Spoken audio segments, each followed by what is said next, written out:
Bienvenidos a Cardiólogos 360. Muy buenas a todos y bienvenidos una vez más a Cardiólogos 360, el canal de podcast donde hablamos de cardiología y hábitos saludables. Doy también la bienvenida al doctor Rafael Colman. Hola, ¿qué tal? Un placer. A la doctora María Sanz de la Garza. Hola, Nuria. Y al doctor Cristian Caseus. Hola Nuria, qué lindo verte. El capítulo de hoy lo hemos titulado ¿Tengo una cardiopatía? ¿Puedo hacer entrenamiento de fuerza?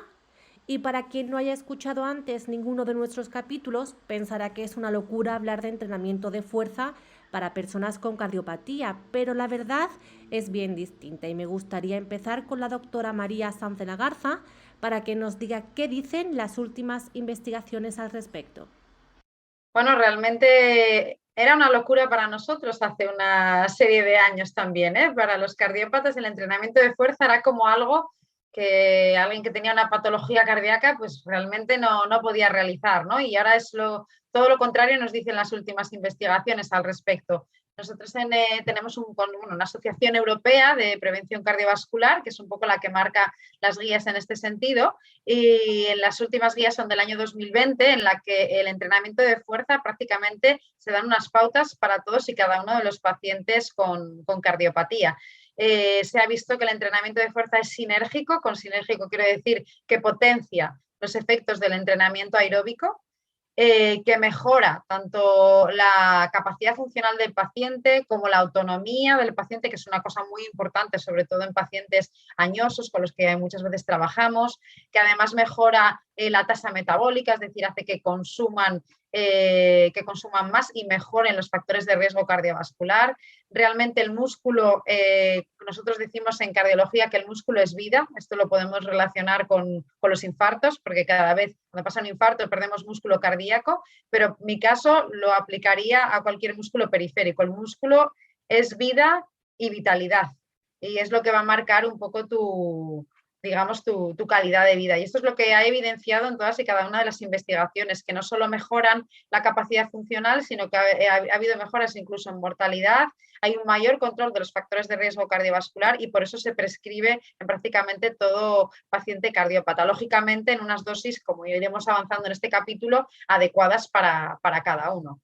Y lo más nuevo, pues realmente que el entrenamiento de fuerza estaba casi vetado en el paciente con hipertensión, aquel que tenía una tensión arterial elevada, y ahora parece que en determinadas dosis también es un entrenamiento a realizar y que tiene beneficios siempre sinérgico a ese entrenamiento aeróbico, ¿no? Que es caminar, todo lo que hacemos habitualmente, solo que el entrenamiento de fuerza es como más difícil realizarlos en nuestra vida diaria. Por eso a veces hay que pautarlo de forma directa.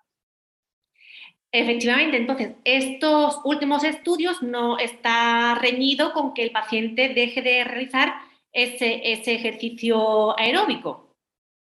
Sí, efectivamente, como bien decía María, pues ya no es tan solo prescribir el entrenamiento aeróbico, el cardio que se hacía tradicionalmente, sino también ahora el entrenamiento de fuerza. De hecho, haciendo mención a la misma guía que comenta María del 2020, la propia guía nos recomienda que a la hora de prescribir el entrenamiento físico, pues tengamos en cuenta el acrónimo FIT, que al final lo que viene a decir es que para prescribir tenemos que tener en cuenta la frecuencia, la intensidad, el tipo y la duración del entrenamiento, ¿no? Y cuando hablan del tipo de entrenamiento, allí se incluye tanto el entrenamiento aeróbico, el de fuerza, la flexibilidad y la velocidad. Es decir, la idea es que todo este tipo de entrenamiento, cada uno va a mejorar un aspecto fundamental de la salud de la persona. Desde el punto de vista del paciente cardíaco, la evidencia principalmente está en el cardio y en la fuerza, y es lo que hay que hacer. O sea, no hay que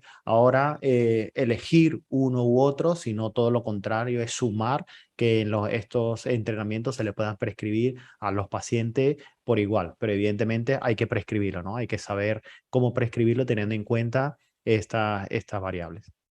Cristian, cuéntame, ¿cuáles serían las pautas que debería empezar a seguir un paciente cardíaco cuando quiere empezar a hacer ejercicio?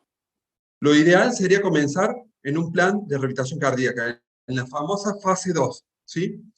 Esto constituye casi un desafío que va a estar supeditado no solamente por el médico que prescribe el ejercicio, sino también por el kinesiólogo o el entrenador que va a trabajar intentando cumplir ciertos criterios. Esos criterios es que el deporte, o sea, el ejercicio sea de un componente dinámico, que tenga un volumen e intensidad que sea suficiente y acorde a las posibilidades de cada paciente, o sea, un trabajo individualizado, que sea progresivo, que sea escalonable, que se pueda medir. Hoy por hoy contamos, ya después hablaremos más adelante, con ciertas formas de medir esa progresión e incluso usarlo para diseñar el tipo de entrenamiento de fuerza, ¿no? Tenemos que pensar de que también esto nos va a permitir, en cierta forma, mejorar nuestra, como comentaron mis compañeros, la capacidad aeróbica y anaeróbica, ¿no? Y una está en relación a la otra, no están peleadas. Bueno, después lo podemos hablar en otro podcast, ¿no? Entonces, y también es interesante y algo que le hacemos hacer ejercicio de fuerza a nuestros pacientes, pero no les enseñamos a respirar. Eso también es muy importante, que aprendamos a respirar para que sea una realización del ejercicio no solamente fisiológica y sana, sino también que permita escalonar la intensidad.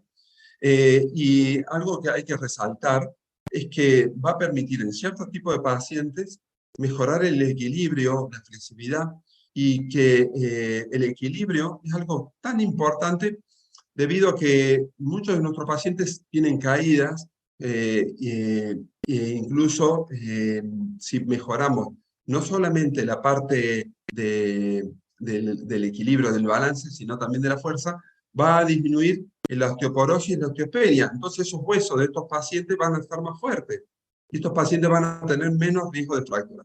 O sea, hoy por hoy, en la rehabilitación cardíaca, la fuerza es algo que vino para quedarse y no salir más, e incluso readaptar los programas un poco más a la fuerza. Antes era poco, como comentó María, era un poco raro ver unas mancuernas, una press banca, una kettlebell en una sala de rehabilitación cardíaca, y hoy por hoy es prácticamente tan frecuente como una bicicleta. María, hay mucho desacuerdo en general sobre cuántas veces a la semana tiene que practicar un paciente cardíaco ejercicios de fuerza. Se ha dicho que tiene que ver no tanto como los días, sino como el tiempo. ¿Nos puedes desvelar un poco y desentramar todas estas dudas? Bueno, realmente no sé si desentramarlas, porque esto va a depender mucho del paciente que tengas delante, ¿no? El objetivo que buscamos es un volumen de entrenamiento. Entonces, habrá pacientes que estén súper desacondicionados inicialmente, en los que más que entrenamiento de fuerza estemos haciendo entrenamiento casi de equilibrio, ¿no? Y de que conozcan los ejercicios, entrenamientos con su propio cuerpo, movilidad, y luego ir progresando. El objetivo siempre de un entrenamiento de fuerza o un entrenamiento aeróbico es dar un volumen inicial con una serie de características de intensidad, frecuencia, etcétera, para intentar progresar. El objetivo, lo ideal, al menos 3 días a la semana. Es decir, que intentemos combinar entrenamiento de fuerza un día sí y otro no. Si pudiese ser sinérgico con el entrenamiento aeróbico, es decir, en el mismo día que hacemos entrenamiento aeróbico hacer entrenamiento de fuerza, se podría incluso plantear, pero hay que tener en cuenta qué paciente tienes delante, porque si el paciente hace un entrenamiento aeróbico y se queda tan cansado como para no poder luego implementar el entrenamiento de fuerza, hay que también ver los objetivos que tenemos. Y yo creo que uno de los principales es el entrenamiento de fuerza. Yo en mi caso, en la rehabilitación cardíaca, si un paciente realmente por sus características, porque se cansa, solo me puede dar 20 minutos, los aplicaré al entrenamiento de fuerza y lo otro a entrenamiento aeróbico de baja intensidad. Lo ideal no tener que elegir, ¿no? Pero si tuviese que elegir o intentar combinar ambos. Es un poco lo que hacemos habitualmente, pero depende mucho del paciente que tenemos delante y las habilidades que éste tenga o el background que éste tenga, ¿no? Rafael, me gustaría que me contestaras tú a esta pregunta, y es la siguiente: ¿cómo se calcula el peso que podría levantar una persona o bien la intensidad del ejercicio que podría realizar? Bueno, pues la pregunta es muy interesante porque aquí es donde se basa lo que sería la prescripción del entrenamiento físico, ¿no? Justamente ese es uno de los valores añadidos que tenemos desde el punto de vista cardiológico, el poder prescribir el entrenamiento en función de la capacidad cardiológica que tiene el paciente. Normalmente antes, como se comenzó diciendo al principio, el entrenamiento se basaba casi todo al entrenamiento aeróbico, por lo tanto la forma de medir la intensidad era realizando una prueba de esfuerzo, que ahora la realizamos cardiopulmonar y con eso pues medimos más o menos los niveles de intensidad. Pero el punto de vista de la fuerza es diferente y evidentemente pues una persona que ha sufrido del corazón, cuando le comentamos que tienen que hacer el entrenamiento de fuerza, se echan la mano a la cabeza, ¿no? Y dice, bueno, ¿cómo voy a entrenar yo la fuerza si tengo este problema de corazón? Y ahí es donde viene la hora de prescribir. Normalmente lo teórico es que el paciente para poder prescribir el entrenamiento de fuerza, tendríamos que tener por músculo básicamente lo que sería un RM máximo, que viene siendo lo que sería la máxima carga de peso que puede realizar un paciente por músculo. Esto es como que si le dijéramos al paciente, bueno, vamos a entrenar tu bíceps y queremos saber cuánto peso tienes que levantar. Pues lo teórico sería hacer un test en donde podés sacar este porcentaje de peso. ¿Cuál es el problema de este tipo de medición? Que sería la medición directa, que primero que es muy fatigoso, porque imaginaros que tenemos que hacer la medición de la carga máxima por todos los músculos que tiene el cuerpo o todos aquellos que vayamos a entrenar. Por lo tanto, sería bastante largo y fatigoso. Y sobre todo, lo más importante es que el paciente cardiológico es muy diverso. Tenemos pacientes mayores, pacientes con mucha artropatía, pacientes con problemas de hueso muscular, en fin, con muy poca masa muscular, en donde realizar un ejercicio o un peso máximo sería a lo mejor pedirle mucho e incluso a veces ni siquiera se puede realizar. Y para ello lo que hacemos son estimaciones indirectas en donde podemos utilizar equipos como por ejemplo el encoder lineal, que al final lo que hace es medir la velocidad del movimiento y con esto se hacen unas estimaciones y nos dice, bueno, pues esta persona en este músculo pues puede cargar como máximo tanto peso. Y de eso, pues, sacamos un porcentaje y de ese porcentaje es lo que le prescribimos al paciente a realizar.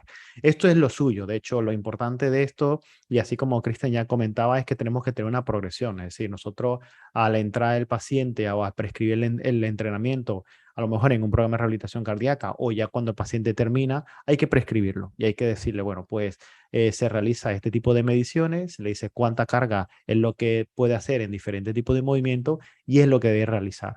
Cuando hacemos la medición para cualquier tipo de intensidad, ya sea aeróbico o de fuerza, ya María lo asomó al principio, y era que tenemos que tener un punto de corte en donde de ahí para abajo, en menor intensidad, es poco eficiente, por lo tanto no estamos generando un beneficio, y un techo en donde de ahí para arriba no es seguro. Entonces, en esa horquilla entre el techo y la eficiencia es donde tenemos que movilizar, y de allí lo importante de poder hacer una prescripción adecuada del entrenamiento. Quiero recordar a nuestros oyentes que estamos en Cardiólogo 360 y hoy estamos hablando de los ejercicios de fuerza en los entrenamientos de cardiópatas. Y ahora me gustaría seguir con Cristian. ¿Cada cuánto tiempo habría que incrementar ese peso o la intensidad en este tipo de pacientes? Bueno, es una interesante pregunta porque también va a depender de la disponibilidad de cada unidad de rehabilitación cardíaca, ¿no? Pero sobre todo en la fase 2, lo que estamos buscando es que mensualmente podamos hacer una valoración en diferentes test, ¿no? Como comentó Rafael, ya sea el encoder, ya sea, si tenemos pacientes más jóvenes, tal vez podemos usar la RM y otras aplicaciones que existen hoy por hoy. Entonces eso nos va a permitir, en conjunto también con el clásico escala de Borg, ¿sí? Que es la escala de esfuerzo percibido por parte del paciente, vamos a ir viendo cómo ese paciente va mejorando y lo que antes le suponía un sacrificio muy elevado, en una puntuación muy alta, más adelante, cuando esté más entrenado, ya va notando como que no se cansa tanto, no se fatiga tanto, le es mucho más fácil. Entonces, de esa forma también lo podemos usar para ir subiendo las cargas. Entonces, estos pacientes, como quien dice que incluso que ya luego pues salen de la fase 2 y están en una fase 3 para toda la vida, con una gestión y supervisión por diferentes entrenadores, incluso también a nivel médico, puede, como quien dice, él mismo ir adaptando bajo esos sistemas, bajo una seguridad, bajo ese techo de seguridad, como explicaba Rafael, el incremento de las cargas o incluso de la velocidad, y sobre todo lo más importante, tenemos que entender que el ejercicio físico es un estresor. Y entonces, si no hacemos algo diferente, no hay estrés. Entonces, también se puede incluso incorporar ejercicios diferentes con modalidades diferentes, sin tampoco también tocar las cargas, que sería un poquitito a veces un poco más riesgoso, ¿no? Entonces, eh, que, que tiene que ser algo muy dinámico, progresivo, supervisado y adaptado a cada individuo. María, antes nos has hablado de los últimos estudios, de lo que dicen, y todos son ventajas. Pero sí que me gustaría saber si existe algún perfil de cardiópata que no esté recomendado el ejercicio de fuerza dentro de su entrenamiento. Realmente, como hemos ido comentando, siempre hay que individualizar, ¿no? Hay pacientes con una patología cardíaca que, por ejemplo, hayan tenido un infarto, que tengan una función del corazón normal, que no les haya quedado ninguna cicatriz en el corazón y que podamos casi prescribir ejercicio como si fuese cualquier otra persona, ¿no? Y hay pacientes en que tenemos que tener un poco más de cuidado a la hora de prescribir fuerza.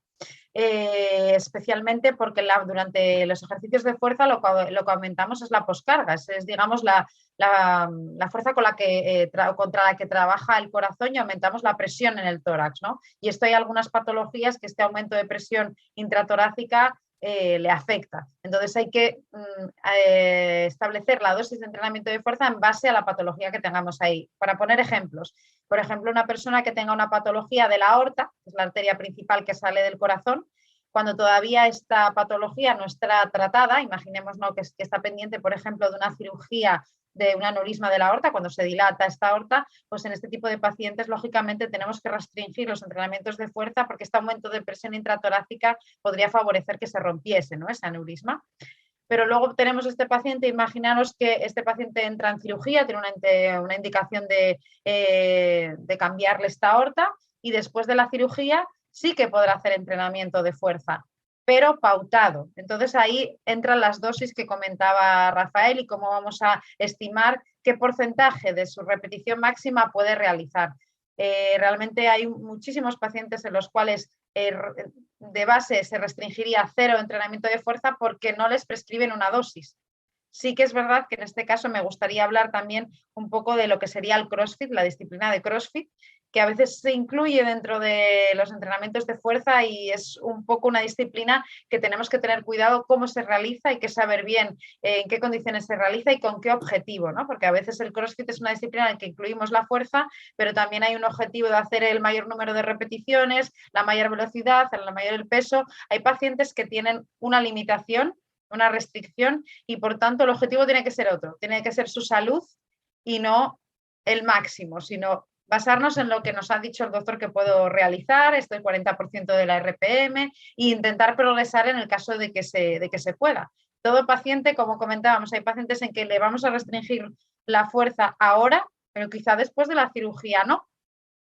Y Rafael, me gustaría que nos contaras desde que ese paciente empieza a realizar este tipo de ejercicios hasta que empieza a haber mejoría, ¿cuánto tiempo ha pasado? Bueno, pues en este caso seguimos nuevamente que hay que individualizar cada caso, ¿no? Bien, ya lo decía María y Cristian, que y ponían ejemplo un poco que ilustra lo que voy a comentar ahora. El tiempo aproximadamente que vemos ya mejora en relación a lo que sería la fuerza es variable. Un caso de un paciente a lo mejor mayor, 70 y muchos años, que con muy poquita masa muscular porque ha sido sedentario, que tiene una enfermedad cardíaca y que nunca había tomado o nunca había hecho ningún entrenamiento de fuerza, pues a lo mejor en este caso tenemos que empezar muy poco a poco y a lo mejor empezar con adaptar primeros entrenamientos para conocer o que el paciente conozca los tipos de movimiento, luego ir aumentando cargas progresivas y en este paciente a lo mejor los resultados los vamos a ver un poquito más tardío en comparación a lo mejor con la persona más joven, 50 años, con una enfermedad cardíaca a lo mejor más leve, en donde la actividad física a lo mejor sí que formaba parte de su vida. Por lo tanto, los efectos en estos tiempos lo vamos a ver diferente, pero más o menos aproximadamente un mes y medio es cuando vemos que las personas con el entrenamiento de fuerza pues ya se ven resultados, ¿no? Ya nosotros lo vemos en el gimnasio de rehabilitación cardíaca, como ya levanta mucho más, el paciente también tiene más confianza, su calidad de vida mejora y normalmente suele haber este primer tiempo. Al principio vamos muy poquito a poco, vamos enseñando más bien cómo realizar los ejercicios, vamos a empezar ejercicios con muy baja carga y luego vamos incrementando hasta que lleguemos al punto máximo, como decía María, dentro de lo que se le prescriba para su entrenamiento de fuerza en este caso. Cristian, me gustaría que ahora que es tu turno, me contestarás una pregunta que seguro que muchos de los oyentes se le están haciendo, y es, ¿qué precauciones tiene que tomar esa persona cuando inicie un ejercicio de fuerza? ¿Puede entrenar solo o debe de estar acompañado? Interesante pregunta. Primero que nada, tenemos que saber que el entrenamiento de fuerza nos va a incrementar nuestra masa muscular y eso va a permitir que la masa grasa disminuya, que la grasa visceral disminuya, que son factores de riesgo muy importantes para volver a desencadenar otro evento. También va a mejorar nuestros lípidos, o sea, cierta cifra de colesterol que pueden ser dañinos. Va a incrementar nuestra sensibilidad a la insulina, va a disminuir nuestras citoquinas inflamatorias, o sea, la inflamación crónica que tiene nuestro cuerpo, que no solamente va a repercutir a nivel cardiovascular, sino en cientos de enfermedades que hoy por hoy nos quejan, ¿no? Entonces, en definitiva, tenemos que ser promotores del ejercicio de fuerza. Pero claro, lo ideal es que haya una monitorización, como quien dice, personal, codo a codo, ¿no? O sea, entre el profesional y el paciente.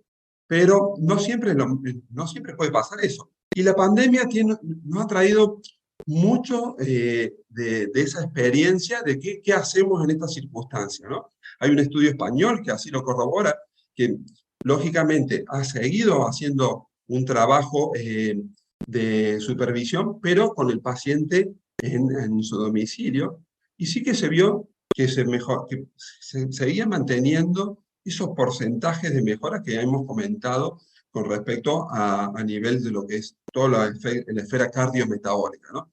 Entonces, bueno, también existen, como hemos comentado, formas de valorar cómo tenemos que autoprogramarnos, ¿no? O sea, podemos usar aplicaciones, hay aplicaciones como MyJumpLab o VIP o Testing, que nos va a permitir en forma autónoma valorar la fuerza que tenemos y un poco a poco establecer un programa de fuerza, pero siempre, lógicamente, no va a tener las características que puede tener la supervisión por parte de un profesional y la prescripción del ejercicio de fuerza. Muchas gracias, Cristian. María, para ir terminando, ¿el paciente cardíaco siempre será paciente cardíaco o llegará un momento en el que pueda entrenar como cualquier otra persona? Pues hay pacientes que podrían llegar a entrenar como cualquier otra persona y yo diría más, podrían llegar a entrenar más que las otras personas, porque si vemos las estadísticas, las he revisado hoy mismo para ver un poco cuál es el grado de sedentarismo de la población europea, incluyendo España. Y a partir de los 40 años, el porcentaje de sedentarismo, ya no hablo de entrenamiento de fuerza, que esto ya sería, yo diría que el 90% de la población mayor de 40 años no realiza entrenamiento de fuerza, pero de sedentarismo estamos hablando de 40% a los 40 años y 60% a los 60 años. O sea que realmente, si una persona que ha tenido un evento cardíaco afortunadamente no le ha dejado una cicatriz en el corazón y tiene unas herramientas para hacer entrenamiento de fuerza y continúa haciéndolo, no solo es que lo va a hacer como otra persona, sino que va a hacer más que la media poblacional y afortunadamente le va a ayudar a no volver a tener otro evento. Sí que es verdad que hay pacientes, como antes decía, que realmente van a requerir unas indicaciones, no que ellos no puedan entrenar de forma autónoma, pero que sí que no van a poder llegar a ese 100% que querían, o quizá no pueden hacer CrossFit porque tienen alguna limitación, como decía, ¿no? Como por ejemplo un paciente posoperado de la aorta, como antes decía, que tenemos que tener una cierta limitación en cuanto a la poscarga. Hablando de esto de la poscarga, hay una maniobra que conoce mucho la gente que hace halterofilia, ¿no? Que se llama maniobra de Valsalva, que básicamente es una presión, ejercemos una presión intratorácica para favorecer el levantamiento de peso. Esto es algo que realmente en un paciente con cardiopatía tiene unas ciertas connotaciones por este aumento de presión, ¿no? Solo en estos pacientes, si aumentamos la presión y tienen una problemática, pues habrá que restringirlo, pero no quitárselo. Quizá, pues lógicamente no es como la población general en este sentido. Gracias, María. Creo que desde este espacio tenemos que animar a todos los cardiópatas y a sus familiares a que por lo menos se informen sobre si ellos pueden practicar este tipo de ejercicios.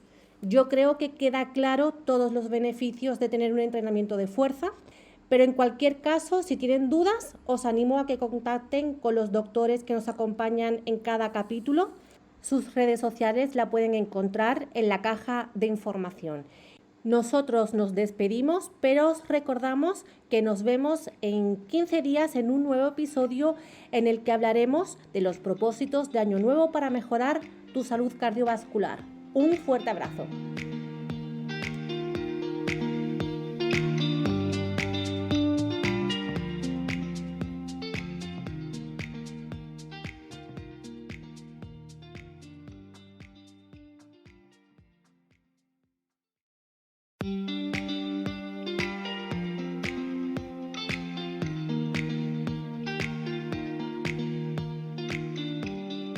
Bienvenidos a Cardiólogos 360.